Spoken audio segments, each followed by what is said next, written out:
Welcome back to Home Wrenchers. On this episode of Home Wrenchers, the goal is to have some fun with the Corolla. The Corolla has just been sitting out there collecting dust, and it's kind of sad. So if you've been paying attention to the videos, then you've seen these bad boys sitting in the corner, just waiting, also collecting dust, along with this hood.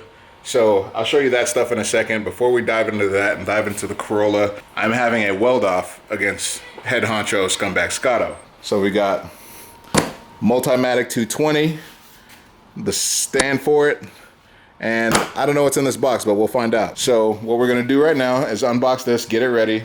I've already got the welding table set up, then we'll challenge Scotto to a weld off. Or not challenge him, we're gonna beat him. There's no way that he's gonna beat us.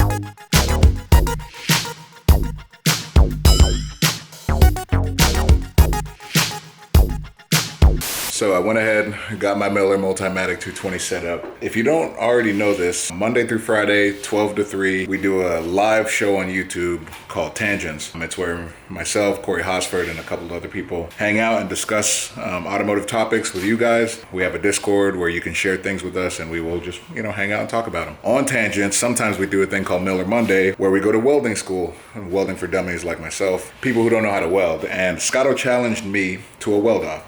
So I got a Miller Multimatic 220. Scotto got one as well. This is a very good welder for beginners like ourselves because they have an awesome feature called auto set. So you just press auto and then you can start welding. So we had a competition on Monday.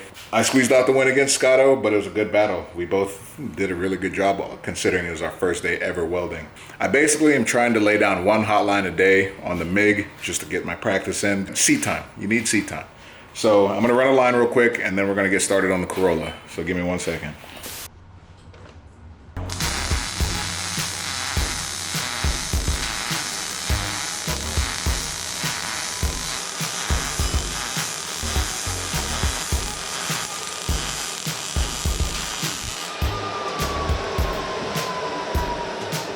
Obviously, I have a long way to go, a lot of practice necessary. This one on the other side, this was my game-winning weld over here. From what I'm being told, it's a little fast, but it's somewhat consistent. Yeah, I suck at welding, but I want to learn, so I'm gonna learn. I got a little work to do. We're getting there.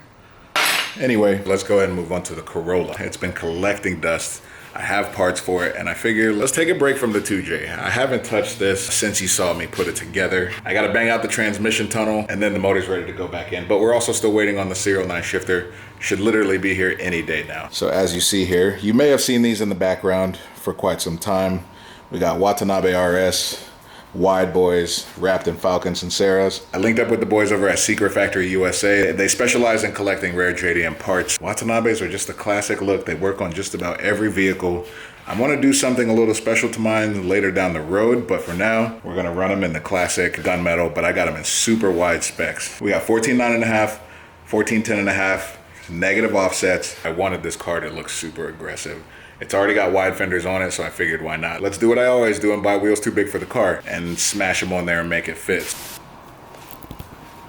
So I moved the GS back in the garage for the next phase, getting that motor set up in there, but we are going to have a little fun with the Corolla. So we got Watanabe RSs for it. Let's jack this thing up, try to make them fit. It's questionable if they're gonna fit. Your boy guesstimates, hopefully he guesstimated right, but I think we'll be okay. These Longchamps are pretty narrow. There's a ton of space in the fender, and that's the same tire size that I have on the Watanabes, which are 9.5 and 10.5, whereas these I believe are 8 and maybe 9. They're pretty narrow, so the tires are really fat and really tall on these, but on the Watts they're stretched out, so there's going to be more clearance. All right, here's the major difference.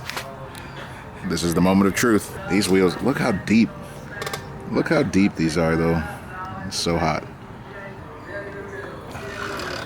Oh buddy. It looks like the fitment is going to be perfect once I lower this. Yes. Woo, buddy. So last night I did a test fit on one side. I wasn't really feeling the ride height. A simple trick, crack this loose, and then as long as your threads aren't seized up or dirty or anything, you can literally lower your car just by spinning the shock. Pretty simple trick. I'm gonna lower the front, drop the car back down, and decide if I want to adjust the fitment on a whole nother level if I push these control arms out, that'll give the car quite a bit more camber and push the wheel out a little bit, so to help achieve the fitment that I really like, which is basically tire on fender. Let's do this. I still think I can get away with extending out the front control arms to get that camber to push this out a little bit, but that fitment is pretty much, that fitment is there. These Falkens tuck under, they're nice. They stretch really good. And these back here, I really want to slam this car, but I'm gonna need a shorter spring from BC Racing, so I just hit them up to see if they offer that. Once we get that down another 1.5 inches, maybe 2 inches, it'll sit exactly how I dreamed. Let's just get to it.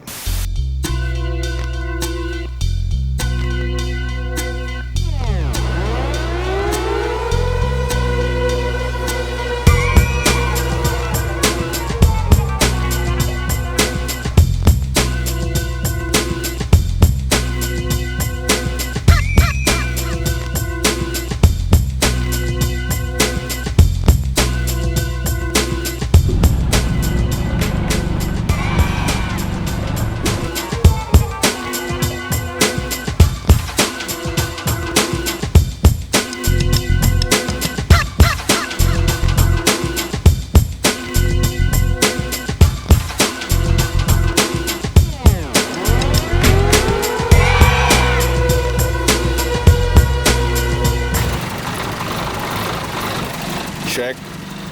Last on the list is this beautiful Seibon Carbon Hood. I don't know, man, something just said to me I need to get a carbon fiber hood since I have black bottoms on the bumpers and black mirrors, and especially with these Watts, even though I got something special color wise for these coming soon, I just think this will be a good look for it. Plus I wanted a vented hood as well.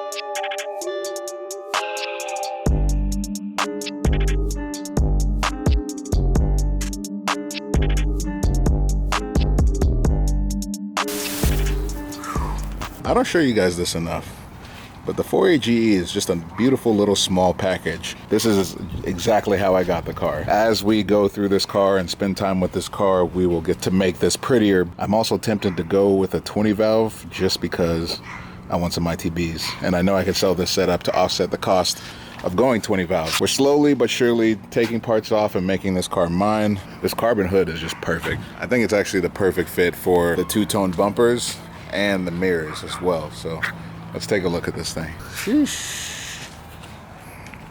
Yeah, that's pretty perfect. I actually want to take this back to West Jones Auto. See all that pearl?